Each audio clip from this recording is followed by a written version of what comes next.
Right. Well, hello, everybody. I'm going to share my screen here so you can see more of our nonsense. And I know the beginning of what Julia said kind of pixelated a little bit on the sound. I think, Christina, you saw that too, right? It's not just me. And so, again, the Q&A box is the best place. And I'm going to, along with Christina, we're going to bounce in there and just make sure that we're addressing questions as they come. And then we're going to have a little time at the end to address the ones that we haven't. So to start, this is what we're going to be talking about. It's a crazy world, right? And you don't need anybody to say it. You've been hearing about it. We're 5 months in. There is absolutely an opportunity in these troubles, right? And so I wanted to first start by introducing Christina Brady, who is going to be my cohort in talking through this. But what we're going to do today is we're going to share some ideas that hopefully will be fun. They do get a little nerdy because we're both behavioral science nerds. But the main point is at the end of this, there's going to be stuff that you can go action this afternoon and start hopefully seeing some real results by Monday. So Christina, welcome. If you could tell us a little bit about yourself as we kick in. Yeah, absolutely. Hello, everyone. I am very excited to be here. Like Todd said, I'm Christina Brady. I'm the president of Sales Assembly and the co-managing director of Venture Scale, right along with Todd. A little bit about just my history and my past. I've been in sales for over 15 years, and 10 of those were directly in leadership in B2B tech companies, primarily helping revenue orgs to build from the ground up, scale, and all of the changes and nuances that go along with that.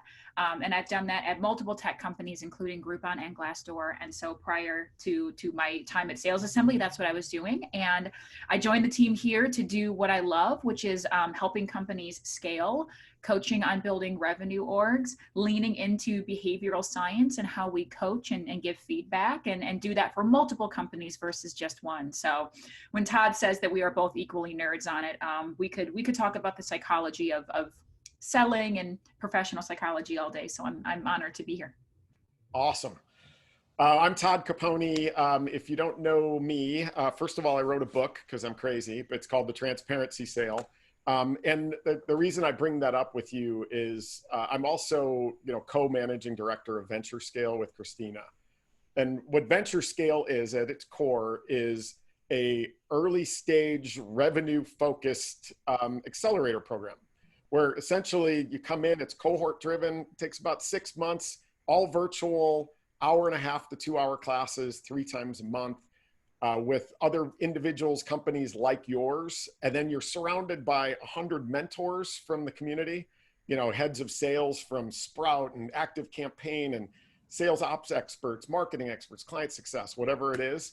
And we're in the process of doing a little recruiting around that. So the reason I brought up the book, though, is one of the things that I find as I work with early stage founders and entrepreneurs is that so many build the product. They're ready, right? They've got some early clients that are ready to roll. And then they're like, oh crap, I got to go sell this thing. Like, do I need to go to the store and get a plaid coat and some gold chains and be, Joni or Johnny salesperson? And hopefully the book is about how actually embracing transparency and really being you sells better than perfection anyway. So we encourage you to check out Venture Scale and the book, of course, and Sales Assembly and all that. But let's talk about what we're going to talk about today. And it's really about this idea that there are shifts that can happen to allow you to take advantage of the environment that we're in. And so that's what we're going to do. Christina and I are going to play a little ping pong back and forth here. And I think, by the way, once I became the panelist, I can no longer see the Q&A. So I don't know, Christina, if you can see it. I can see it. Oh, cool. All right. So I'll count on you to throw in if there's anything that we need to address as we're going on. So if everybody's ready, let's buckle up and go through. We're going to take you through these 4 things. And so number 1 is messaging for uncertainty. And I'm going to tell you a little bit more about this, as is Christina, that, gosh, there's a lot of bad news, but the good news is that we can actually read minds. And if we can read minds, we can use that for good, not evil, to be able to take advantage and make sure that we continue to stay prioritized with our potential customers. Number two thing we're going to go through is this idea of empathy for a remote buyer. Now, if you're selling anything that requires consensus building, meaning on the other side, there's a number of buyers instead of just one. Well, yeah, consensus selling's hard, but consensus buying just got a lot harder because those buyers are all by themselves at home, right? They're not able to just run into somebody at the coffee machine or in the parking lot. So how do we adjust and make sure that we're taking advantage of helping them through that process? And that really feeds into number three, which is this idea of how do we make the process easier for the buyer? Removing friction allows you to stay prioritized. We're both gonna get a little nerdy there. And then the fourth one is a super, I guess it's counterintuitive, but I wanna talk to you about this idea of when times get tough, we all tend to go, hey, let's cast a wider net. I'm going to argue for why you should cast a tighter net around who you're focused on and the benefits that come along with that. So at its core, with these four things, when I say there's good news, I think the stat that always jumps out at me so directly is if you look at the Fortune 500, 60% of those companies were founded during economic downturns. Like that's crazy to me, but like it goes all the way back to like 1837. There was something called the panic, and Procter and Gamble get together and they're like, hey, let's start a CPG company. And GE in I think it was 1872 was during a massive economic crisis. McDonald's, Home Depot, Twitter, Apple. Apple not only was founded during stagflation in the late 70s, but it reinvented itself during the tech bubble burst in the early 2000s too. So they literally started twice. 2010, you've got 2007 to 2009, Uber, Stripe, Airbnb. Like the point is, there is an opportunity here, and it starts with this first concept, which I call messaging for uncertainty, but it's mind reading. And so let me just give you some advice here. So if you're writing things down around like, hey, what should I do this afternoon after I get done with this session? My advice to all of you, and this might sound kind of crazy, but I feel pretty strongly about it, is if your messaging was developed pre-COVID, find it, hit select all, and then hit delete. And then go into a room with your co-founders, your team, and go, all right, who are we now in August of 2020 versus what we were in December of 2019 or whatever this messaging was created. And here's why. When you think about in your own world, when you meet with uncertainty, what do? Well, it turns out we all have a survival instinct inside of us. It actually causes us to overreact. I mean, like look at the lines in front of Costco for people that were grabbing toilet paper. Like, oh, we must all need toilet paper. Well, there's three things that we all do as human beings when we face uncertainty. Number one is we look at our discretionary spending and we go, all right, what do we really need? And what don't we? And we cut out the unnecessary spend. And what that might mean, like, if you got a personal trainer or you need a new couch, like, hey, the old couch, that'll last another 6 months. We're cool. We don't need to be upgrading stuff. So we remove discretionary first. The second category is the essentials. So what are the things that we absolutely need? And we do two things to those. Number one is we extend our runway. Again, toilet paper. Like, hey, what happens if worst case scenario happens and they don't let us go to the store anymore? We should fill up the garage with hand sanitizer, toilet paper, and paper towels. Like that's what we do. Again, it's what kept us alive as a species for billions of years. The second thing we do with essentials is we reduce cost. So instead of buying that gallon of milk that you get at Whole Foods for $6.50, you can still get a gallon of milk at Aldi, but it's only $3.25. You drive an extra mile down the street to go save 10 cents on a gallon of gas. Like that's what we do. And then number three is we look at risk and go, all right, what is worst case scenario? And then how do we keep from that happening to us? Like, that's my wife going and getting the mail at the mailbox with a pair of salad tongs, right? Like we're like, the kids go out in a giant bubble suit, but that's what we all do. So remove discretionary, extend runway on essentials and reduce cost. And then figure out what worst case scenario is in terms of risk, and then do everything we can to avoid that. Does your messaging reflect that? I would implore you to go to your website and go take a look and go, is my website messaging talking to discretionary? Like, hey, we're creating great experiences, or really up level, or if you're a high growth company. No, erase those. Focus on the things that we as human beings, who also, again, remember, your buyers are human beings. They're all doing the exact same thing. Focus your messaging on that. One of my clients, and I encourage you to check out their website. It's called envoy.com, ENVOY. They were in the space of providing technology for offices, right? You go to an office, there's a little iPad where you check in and say, I'm here to see Christina. And it pings Christina, she comes out. That's what their technology did. Well, when COVID hit and everybody went home, who needed that? And their website used to reflect that. If you go to their website now, it talks about creating safe environments for everybody, no matter what, and creating touch-free environments for when we do go back to the office.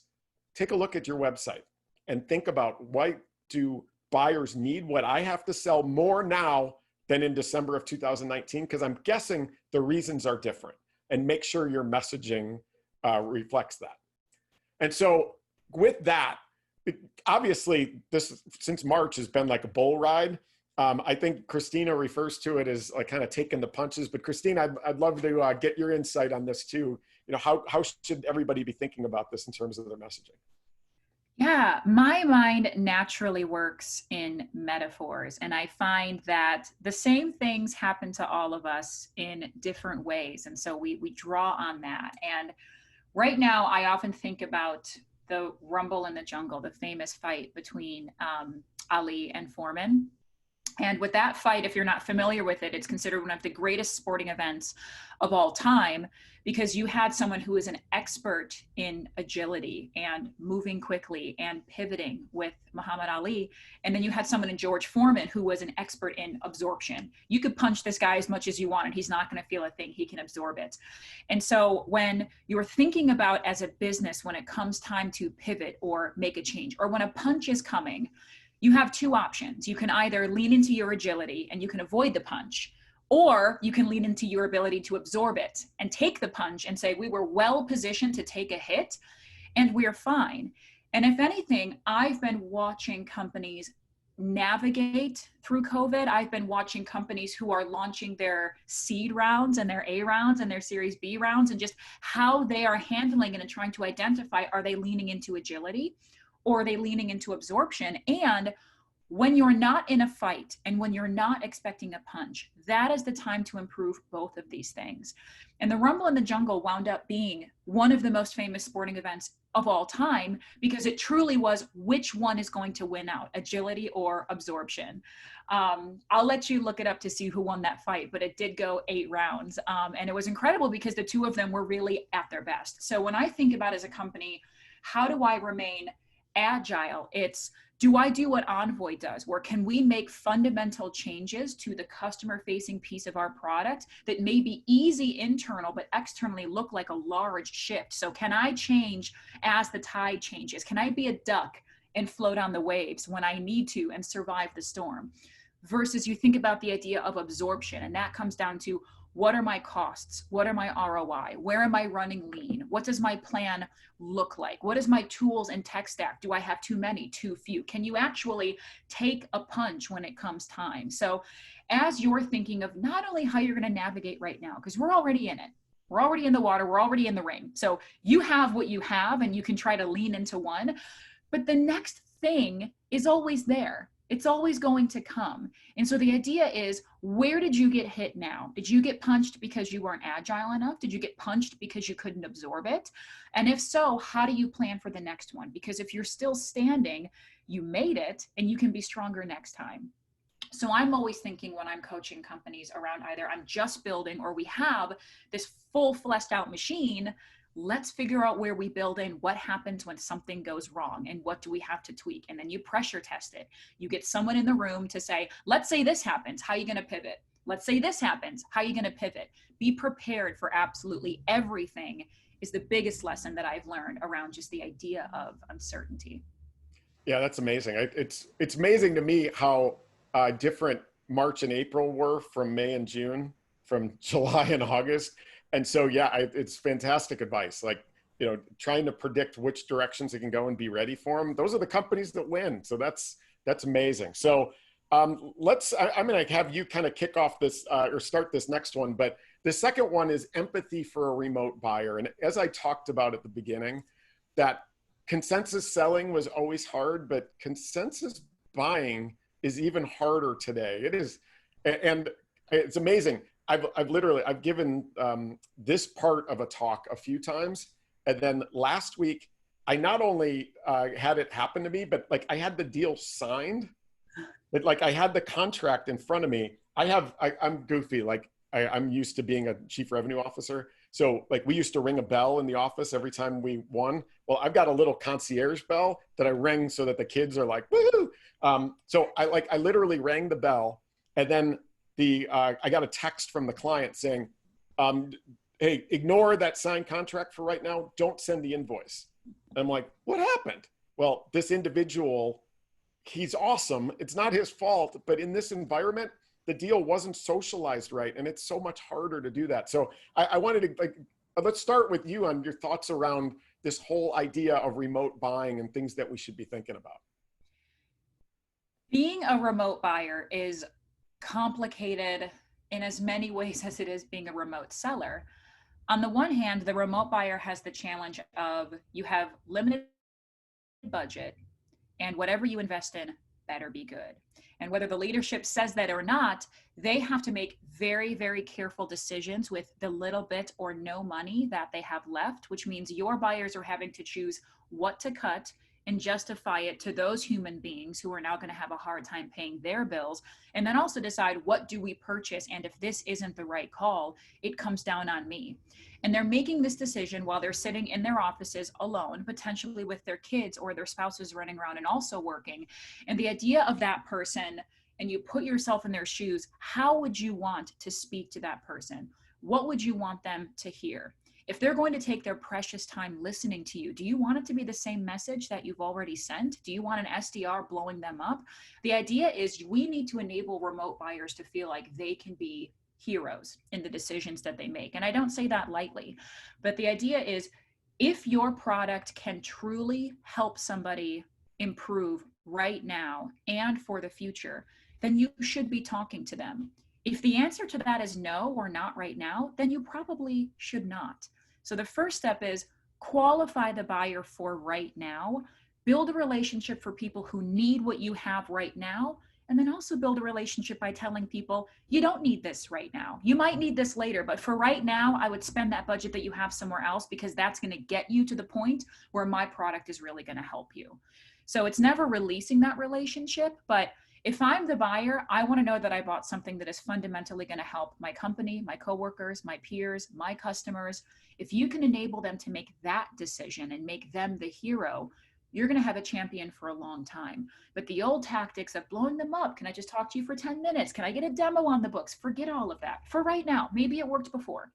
But right now, I need to make my buyer feel like they are making a wonderful decision for the business and for the little budget they have. And if I don't fundamentally believe that that's the right thing to do, tell them. This is a time to be honest and empathetic. We all have to have that idea of empathy. It becomes a little bit of a buzzword, but we all need a little bit of that right now. This is when you can really build long-term connections with your clients and your prospects and your customers. Yeah, I mean, there's a difference. You just nailed it. That there's the word empathy, but then there's a term that if you look it up, it's called clinical empathy, which is what doctors have. Now, fake empathy for me is, I hope you're doing great through this crisis. Like that's, yeah, of course we do. Like that feels fake. Clinical empathy is literally being able to go into the buyer's shoes and understand the world that they're in and understand that, my world's not more important or less important, it's different. And that we've got to be able to empathize with those individuals. So that's awesome. I think I want to take everybody back to high school for a second, if you don't mind, which I know sounds weird, but when we think about empathy, there's another piece of it that I want you to understand from a behavioral science perspective. And that piece is in high school, like I think it was sophomore year of high school, I got assigned a book report to do. And you probably all did too, where the teacher came out and said, hey, you've got 6 weeks to do a book report. Here's a list of 50 books to choose from. Which one did you choose? Like for me, I looked at the 50 and the first thing I did is said, all right, which one have I read before? And that they were all the classics and I was kind of a dummy. So I hadn't read any of them. Then the next thing I did was like, hey, which one's got a movie about it? Like maybe that'll help. And then the third thing I did is look for the Cliff Notes, which are those summaries that kind of take the book and boil it down to like 10 pages so that you can at least understand it and get context so you can whip through the book. The point I'm making there, and I think I chose To Kill a Mockingbird and I got an A-, right? Because there's movies, there's the Cliff Notes, all that. But the reason I bring it up is that your buyers are not always going for the biggest win. Your buyers are wired to take the shortest path to a reward. And their brains will literally trick them into believing that your reward isn't as good if it appears to be hard. All right, I want that to sink in for a second, that if it's a big complex project, it's so important right now to help the buyer see a path that is not a nightmare, right? And like, what are the types of things that you're going to do? And if there is a product category that they absolutely need, and you do have a complex process and implementation, that's cool. However, you also have an opportunity to differentiate in the way you sell against those things. What do you make the process easier to help that buyer be able to go through the process of buying? They're actually going to trick their own brains into prioritizing you. All right. So there is a point, and part of that has to do with this next point, which is what's called removing friction from the journey. Now, Christina talked a little bit about it in terms of the empathy and being able to qualify out a deal. But removing friction from the journey is a great way to help the buyer prioritize your projects, because the journey doesn't look like hell on earth, right? I call that remote buyer bias. Removing friction from the journey is about looking at your processes and the engagement model that you give a buyer and making it as easy as possible. And I'll give you a couple of examples. Christina mentioned it before, but it's kind of at the heart of the transparency sale, is that think about the last time you went onto a website and you were going to buy something that you haven't bought before. Like, let's say you're buying a pair of shoes on crocs.com. There was a research study that was done that while I was the chief revenue officer of Chicago's Power Reviews, that looked at how consumers interact when a website is acting as the salesperson. Turns out, number one, we all look at reviews now, right? Cool, 96% of us, and I haven't found the 4% that don't. But the two things that will change, that literally changed my life, like I quit my job and wrote a book. 82% of us go to the negative reviews first. So you skip past the 5s and go right to the 4s, 3s, 2s, and 1s. And when a product, and this is across all product categories, it skews different for different categories, but when a product has an average review score out of 5 of a 4.2 to a 4.5, that is the optimal average review score for purchase likelihood. A 4.2 sells better than a 5. So I looked at that and I thought, all right, what's going on here? And does that equate to when a human being is acting as the salesperson? Turns out it does. It turns out that we're all wired to try to predict what our experience is going to be like. And that imperfection, leading with the imperfection, remember the 82% go to the negative reviews first. When we lead with imperfection, that actually aids the buying brain in not only trusting you, but in getting to their decision. Now, when we present our products and services as perfect, a perfect 5, you are giving the buyer more homework. And their brain is seeing that right out of the gate. If you come in and like, we're perfect, we're great. Did I mention how awesome we are? Their brain is going, whoa, whoa, whoa, this is work, because I'm going to have to figure out where they're full of crap. That's homework. And you start to lower your likelihood of purchase. That's why negative reviews work on a website. And that's why leading with transparency works so well in human to human selling. And like Christina said, when you go into an opportunity and you look at it and you say, hey, listen, I love you, I want to help you, but this is not right for you right now. you're doing a couple of things. Number one, you're building incredible trust and an incredible relationship. But the other thing to think about too is losing fast is better than losing slow. And if you're bound to lose an opportunity, do exactly what Christina just said, word for word, and then go find those opportunities that do have the right timing. Now, there's so many other ways to remove friction from the buying journey, looking at your sales processes, looking at your contracts, looking at, I mean, I could go on and on and on this, but I know, Christina, I'd love to have you weigh in on this too, but this is such an important point. I think, yeah, you were going to talk about something that I like, but when you explained this to me beforehand, I think I had tears rolling down my eyes, and it was about pricing. So go ahead and jump in there. Yeah, I remember a decade ago when I was heavily being trained on Challenger, Sandler, and Covey method. And all of them have something very in common, which is don't spill your candy in the lobby. Don't tell people the price ahead of time, because they're no longer going to listen to everything you have to say about it. They're now going to bring you down to just a vendor status of, is this something that I can and want to pay for? And if not, I will find something that I can. So you innately reduce yourself down to just your cost, and there's no time to build value. And I have spent a decade training salespeople, teams, myself on building value first and getting the emotional buy-in first, then getting the logical buy-in, and then hitting them with the price.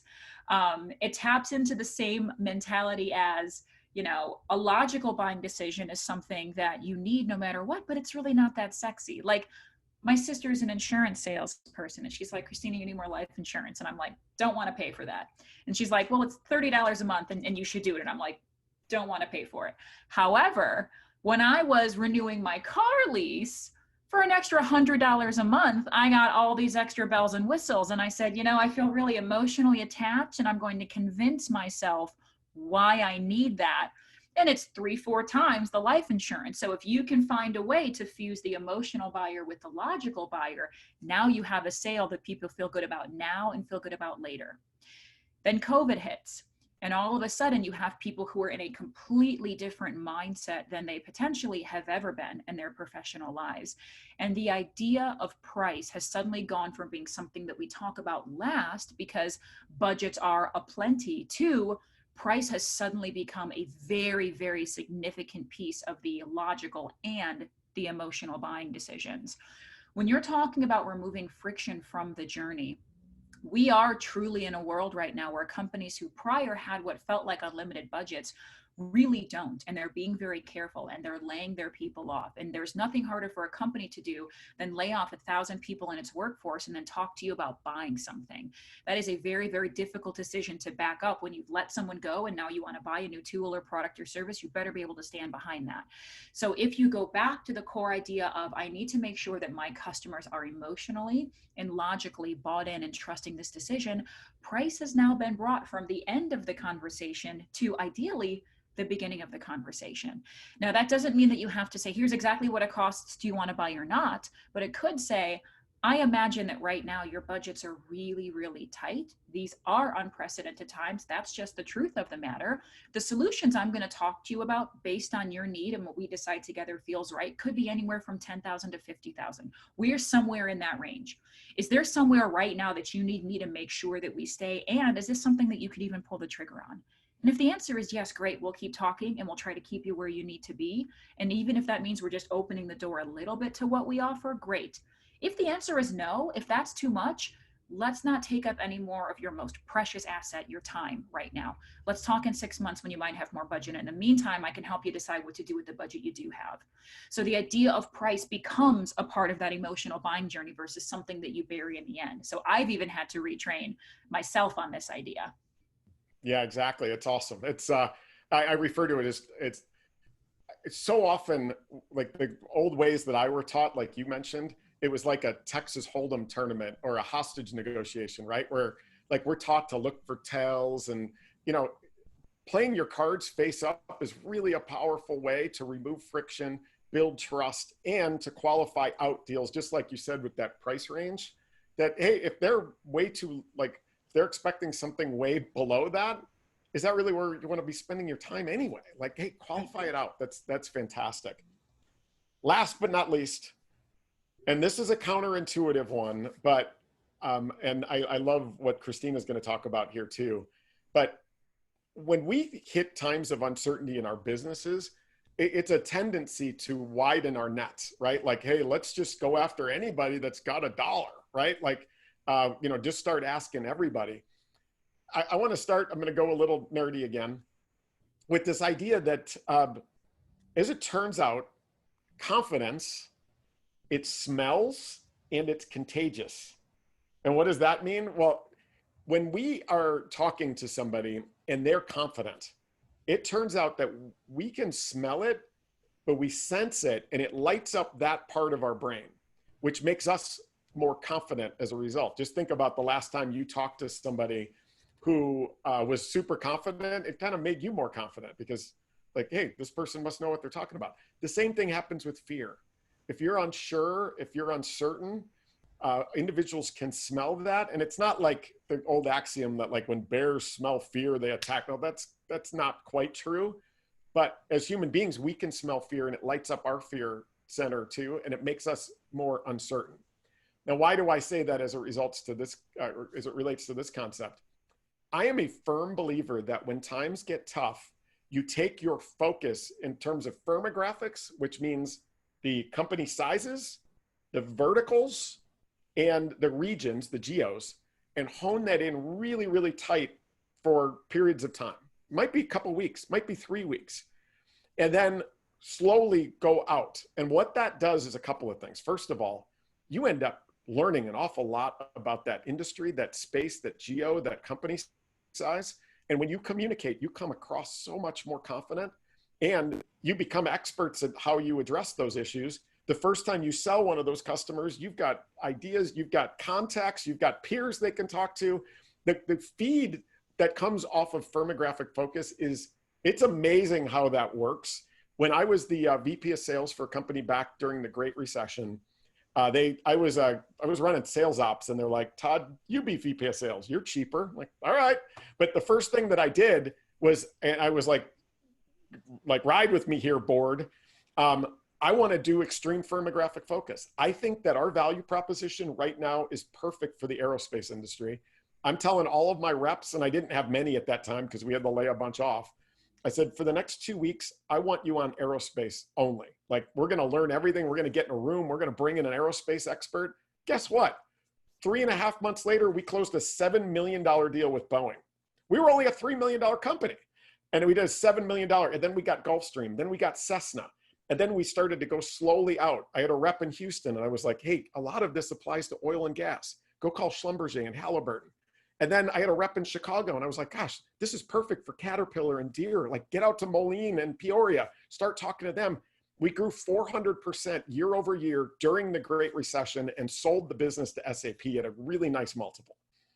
That's the power of optimizing firmographic and demographic focus, which means the levels and individuals within organizations. You get to know their world. It goes back to those other things around, we talked about, I saw on the chat, hashtag clinical empathy, but it provides that opportunity for you to learn, to build confidence, and that confidence becomes contagious, and your customers will roll with you.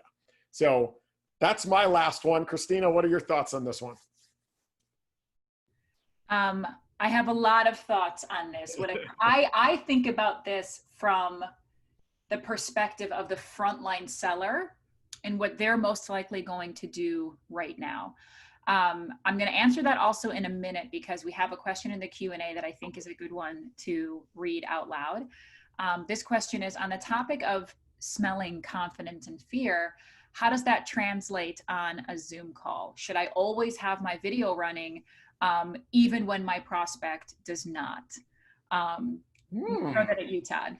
That is an interesting one. Gosh, I mean, can you tell that Christina and I are pretty confident? Like, everybody, I mean, that's the first thing. Like, we know our stuff. We could talk about this stuff all day. Like, it's a shame we've only got, an hour, because, like, I could nerd out on this stuff all day. And I think the fact that you can probably see us talking, that is feeding your, like, these people kind of know what they're talking about. And guess what? As we're both giving this presentation, guess how many of the 120 people or 100 that are on this that we can see? Nobody. So I personally, I don't mind that idea of sharing your Zoom even when the other person is not on. But my other answer on that is the concept of Zoom fatigue is something that I started to dig into the research on. There is an element where people are more comfortable when the cameras are not on. I'm going to nerd out for a minute, guys. Like, buckle up. Go, Todd. Okay, here we go. So what ends up happening is that when we're in a human-to-human, face-to-face, like we're actually in the same room together, our brains process how far the individual is away. It processes like the size of their face in relation to where you are. And, you know, if you've ever talked to a close talker before, like, doesn't that make you kind of freak out? Well, in a Zoom call, our brains are trying to assess how far away that person is, because I can see him talking live. Our brains are constantly in that battle. While consciously we're not thinking about it, subconsciously our brains are trying to process, am I comfortable with this person right there? And so the more that cameras are on during the day, gosh, it serves such a positive purpose in like things like this, in some meetings, but to do it 6 hours a day, it literally is exhausting for your brain, because it causes your brain to process at a higher RPM, basically. So that's my take on it. It's not a clear answer. I think there's value to you being able to see me, even though I can't see you. But on the other hand, if it's been a long day and you've had a bunch of Zoom calls, it may be actually better for you to just have cameras off. And I mean, I welcome when somebody just calls me on my cell phone once in a while. Kind of makes me feel good. So I don't know, Christina, if you had any thoughts on that. I mean, I'm going to dig into suppose you would call it the psychology of it as well, but 3 of your most powerful selling tools are your face, your body language, and the tone of your voice. If you are going to have your camera on when somebody doesn't, you can now use those things aggressively to your advantage, but they can also work against you. So in moments like that, if somebody has the camera off and you have the camera on, one, I would say you can call that out and say, no worries if you don't want to have your camera on. I'll leave mine on so that you can kind of see me talking and ask questions. Or you can say, would you prefer that I turn mine off? You can actually call out the elephant in the room, and it's a first opportunity to connect together as human beings. But if I'm talking to you about a product or service that I'm selling and I'm leaning into the camera and my eyebrows are going up and I'm using my hands and I'm squinting my eyes, what you're seeing from me is passion. When I'm able to make direct eye contact with you by looking and talking to you and doing these things that right now I'm deliberately overdoing, it actually builds trust. They see you as a human being who truly cares and is passionate about your product. So if you're good at those types of communications and you want to show that person your passion, absolutely leave the camera on. I see a question in here, even like, I've been told to turn the camera off during a slideshow presentation. Would you leave the camera on during this? In a remote working environment, absolutely. Because use your face, use your body, and your voice. Now, if you're having a rough day and you're having Zoom fatigue and you're exhausted and your house is going nuts behind you and you're going to be visibly distracted, because what looks good is if I'm talking to you and I'm here, it's great. If I'm talking to you and I'm here and I'm kind of going through things and I'm talking you through what's going on, that's not great, right? So make a determination on how you want to show up, keeping in mind that your body is actually a huge sales tool. It can help you or hurt you. So make those decisions. So the question there is going to be either, depending on you. I'll get us back to this topic number 4 and just kind of my thoughts on where we optimize for who we're selling to. Your frontline salespeople right now are going to have pipeline fiction like you've never seen, most likely. And it's because, one, they're worried about their jobs. Even if you've made them feel really, really secure, people are very, very concerned that the economy is not going to recover, and what does it mean for them? And when people are concerned, panic mode means I need to make sure that I look like I'm doing my best work possible, even if I can't. And that may mean introducing a lot of deals into their pipeline that don't necessarily fit your ideal customer. They don't necessarily fit your ideal timeline. They could be selling the wrong product to the wrong person. And they'll have these deals that sit there and sit there and sit there. So their pipeline looks amazing, but their conversion is absolutely tanking. That means they're burning time, they're burning effort. And I think we can all agree that we would rather our sales reps work on 5 incredibly qualified, meaningful deals than have 15 in the pipeline. They're going to think initially the 15 in the pipeline look better. We need to be encouraging them to go to the 5. It's focus in aggressively on who we should be selling on. And again, your time right now is the most precious asset. So don't spend it making your pipeline look good. Don't fill your pipeline with fiction. If something isn't going to buy now or shouldn't buy now, get it out of your pipeline so that we as a business can accurately forecast. Like, that's what it comes down to right now, is you all have to have the ability to forecast your business now and in the future. And if you have an overwhelming amount of pipeline fiction, you can't do that effectively, and it's going to hurt you later. So that idea and spending time with our frontline and coaching to the right behaviors right now is going to be really important. Yeah, and to that point about pipeline fiction, I'll give you an example. I remember my first SVP of sales role. I went to the board, and we didn't have what the board, from their old school mentality, was, why don't you have 3x to 4x your pipeline as it relates to quota? Like, that's what you're supposed to. And you know what? You're supposed to pre-transparency, pre all of this, right? That if you're only closing 1 out of every 4 pipeline opportunity, like, what are we doing that are telling us that those other 3 look like they're really good? The opportunity to lead, like Christina said earlier, like, hey, this isn't right for you right now, is in the post-transparency. And like, when I talk about transparency, again, the behavioral science tells us that leading with transparency sells better than perfection, but you got to do it anyway because of the proliferation of reviews and feedback on everything we do, everything we buy, and everything we experience. Whatever any of you are selling today, Google, what is it like to work with, and then put your company in, act like a buyer, see what they're going to find. But my encouragement for you is that if you qualify deals out faster, to Christina's point about work 5 deals that you can win, instead of trying to make some, board level perception that you're supposed to have 3x to 4x in your pipeline. That's old school thinking as far as I'm concerned. And I remember that conversation, and I was like, I've got 2x and I'm going to prove it. And at the end of that quarter, when we killed it, I was like, next quarter, I got 2.5x, which means we're going to kill it, right? So like, that's the whole point, is getting down to a ratio of deals that you should win. You're not going to win all of them. That's why 2x, 2.5x still exists. But to Christina's point, don't be fooled by that metric. That metric is not the goal. Don't start working opportunities that you shouldn't just so you can fill some, fuzzy type of metric that somebody's asking you to do or you saw on a website. So with that, we're going to open it up for Q&A here, but I just want to wrap this up. I think there's been a lot, but I think if you really think about these 4 elements that you just put like right on a whiteboard right now, as to, if we focus on these things and take some of those tactics, you're going to see a lift right away. Again, your website and all the messaging, make sure it's consistent, but make sure it's consistently aligned with what all of us as human beings are thinking about today, right? Which is reducing discretionary spend, extending runway and reducing cost on the essentials, and reducing risk. Looking at the buyer and understanding that their world just got a lot harder. We talked about clinical empathy, but what are the kinds of things you can do to help your buyers make really good, strong, fast decisions and help them socialize within those organizations? By the way, that contract that I told you about, there was a CRO, a chief revenue officer, that had no idea that they were spending money to bring me in to teach all of their leaders how to do sales leadership, right? And it was not anybody's fault. It was the world's fault. And I had to get on the phone with him, and we all worked it out. So it's all good. But like, that's the kind of stuff that's happening. If you're not in the hallways, you can't possibly know your own buying journey. Empathize with those buyers. They don't know their own buying journey, especially now because it changed.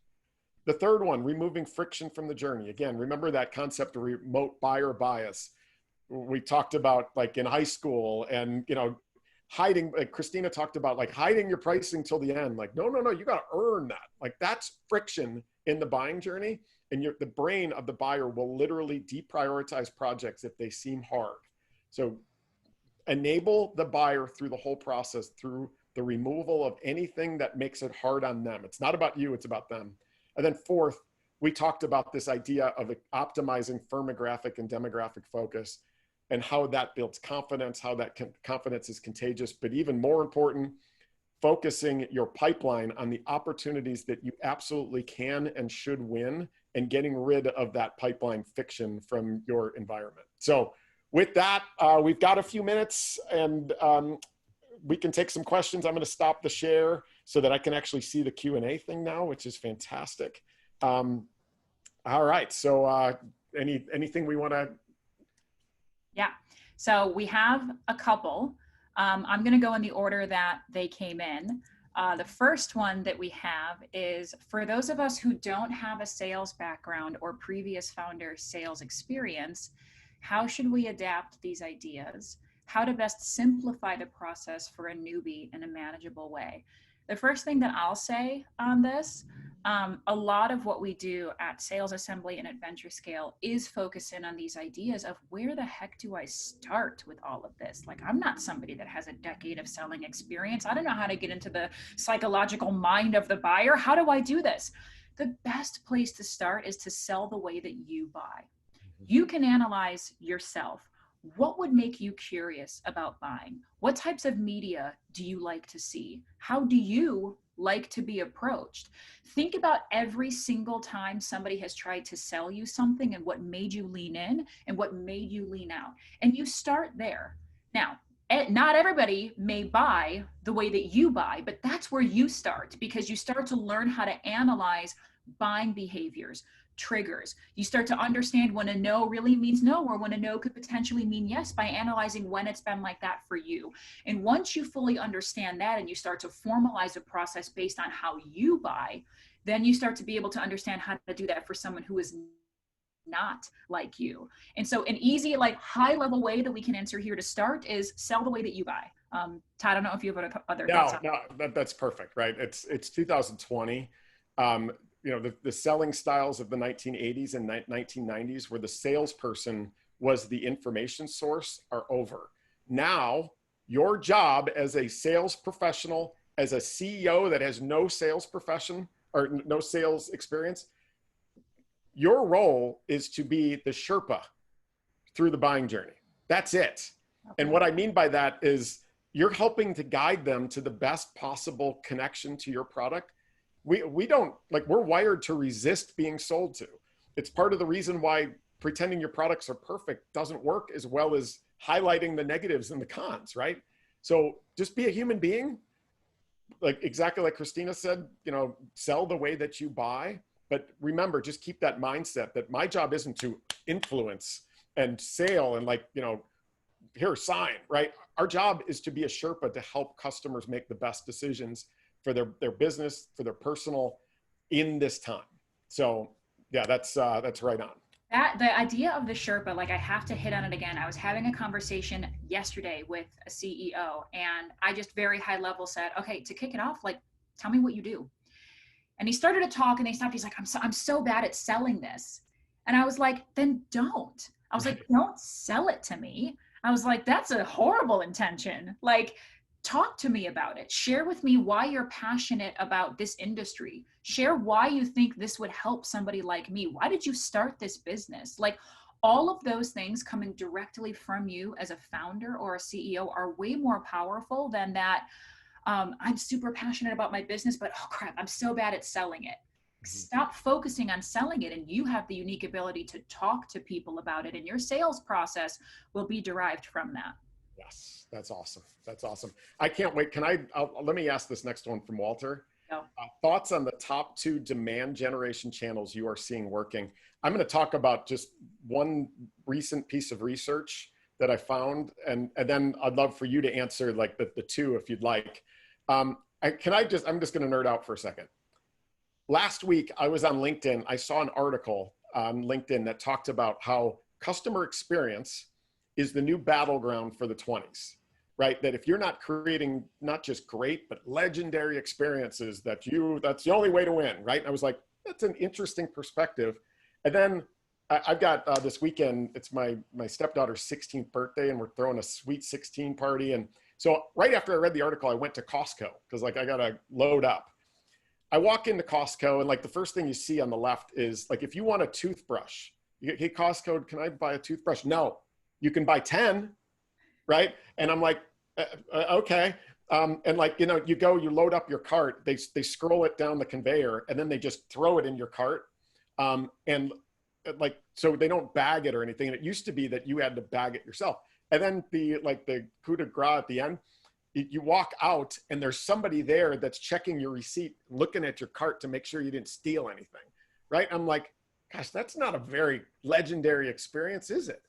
And then, you know, I went to IKEA and like IKEA is freaking hell on earth, right? It's like you've got all this process, but it's, you know, they give you modern Scandinavian design furniture you didn't pay for. #1 furniture retailer in the world. Came home, turned on the TV. Remember the Soup Nazi episode on Seinfeld where people are lining up down the street to go get yelled at by this guy? Not a legendary experience, but people are lined up. My point being that here's the deal from sales and marketing, that setting accurate expectations is the fastest way and best way to sell. But as it turns out, it's actually the reason that customers stay, buy more, and advocate is when you set accurate expectations. Now, it's obvious that if you set high expectations and you don't meet them, you're going to anger everybody. But the opposite is almost nearly as true. That if you set low expectations consistently and consistently beat them, that your customers will experience something that I coined my new term, expectation inflation, that you won't be able to keep up with, because everything that comes out of your mouth in the short term, your customers will love you. Like, wow, that was better than I thought it was going to be. But next time they're going to take what you say and they're going to add a little to it and you won't be able to keep up. So the answer to the question about the thoughts on the top 2 demand generation channels you are seeing working, for me, it's my current customers. I like setting accurate expectations. I find that if I do that consistently, my customers are staying, buying more, and advocating on our behalf. And that is a demand gen engine all by itself. I mean, there's plenty. I haven't picked like one demand gen channel because every business is completely different. You got Active Campaign here in Chicago that does 99% of their business inbound. And then you've got other companies at Power Reviews. We were doing 70% of our revenue via the reps, via outbound prospecting and cold calling and emailing and all that. So there's no one perfect answer for me. It depends, but set accurate expectations and your customers will become an incredible demand gen channel for you. Yeah, I would say, like, if I lean super tactically into this, the top 2 demand gen channels are always going to follow what's going on in the world and where people are mentally. Right now, people want things, but they're afraid of how to pay them. I have honestly seen any way that you can get your potential customers' hands on the product or using it right now to fall in love with it while making the pressure to purchase either later or a non-issue is a very, very powerful tool. I've even had conversations with people who are like, yeah, we would love to do this right now, but like, we don't know what next year is going to look like. We're not even budgeting until January. It's like, you know what? Let's get your hands on the product right now. Go ahead, start using it, fall in love with it. If you really, really love this product and you want it, let's find a way to make it work. But the idea of just get it in their hands, they're being sold in so many different ways. It comes back to, I think it was option 3 we talked about, just like removing friction from buying. Is any way that you can remove friction, that's your demand gen channel right there. Exactly. That's right. And I see Bill wrote under promise and over deliver. Like I said, though, Yeah. it's actually better to set proper expectations and meet them. That's the Costco experience. That's the IKEA experience. That's the Soup Nazi experience. On and on and on. That if you consistently under promise and over deliver, you're going to find that you experience expectation inflation and you'll never be able to keep up. So try to be accurate with that. I know there's a couple others, and we probably only have time for maybe one more. Julie, I'll let you guide us on that. Yeah, please connect with us too. Connect with me, Christina Brady on LinkedIn, Todd Cappone. Some of these questions that I'm reading, I could go on a while on these, and I have a lot of follow-up questions for you specifically for some of these. This is what Todd and I, this is what we do for a living. This is what I do at Sales Assembly. It's what we do together at Venture Scale. So if you haven't and you have questions, please connect with me. I love spending all day going through answers on stuff like this. Yeah, me too. Exactly. LinkedIn is the probably the easiest and quickest way to find us. I'm wondering if there's one that we can answer really quick. I just want to hit this. Does cold calling work for B2B? What I want to hit, yeah. Yeah, I mean, like, I'll give you my perspective. I believe that every time you touch a potential customer, you are either building trust or eroding trust. It's not staying the same. You're either building it or eroding. I believe that cold calling is an opportunity to build trust, but it's also a really fast way to erode it. You got to do it right.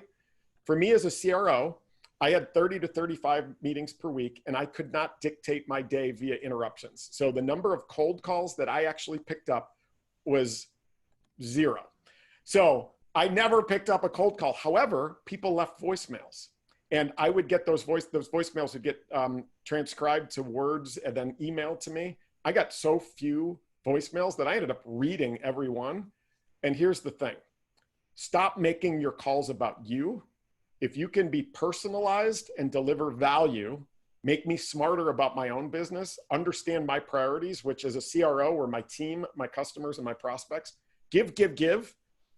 The cold calling becomes a channel of giving where you're making deposits, do it in email, do it in wherever else. And then when you go to make a withdrawal, there's a deposit from which to withdraw from. And most of the time we're just like, take, cold call. Hey, you have 15 minutes? I'm going to tell you how awesome we are. And did I mention we're fantastic? But that doesn't work in cold calling. Cold calling is one element of a multi-touch strategy to build trust, make deposits from when you make a withdrawal, there is something to withdraw from. So that's my cold call rant today. Cold calling's not dead, but don't expect too many people to just pick up randomly and have nice conversations with you either. Awesome. Thank you guys so much. I know we're up on time right now. We've had some incredible questions, and thank you, Todd and Christina, for sharing your insights here. We can share your all's information with them, your LinkedIn's, so that, and if you guys have additional questions, you can reach out. We'll also share the recording and some additional follow-up materials next week. So thank you so much for these insights and everyone for this great Q&A, and we really appreciate your time. Thank you. Yeah, so stay tuned and we will share more information next week. It's a great session. Thank you all. Bye.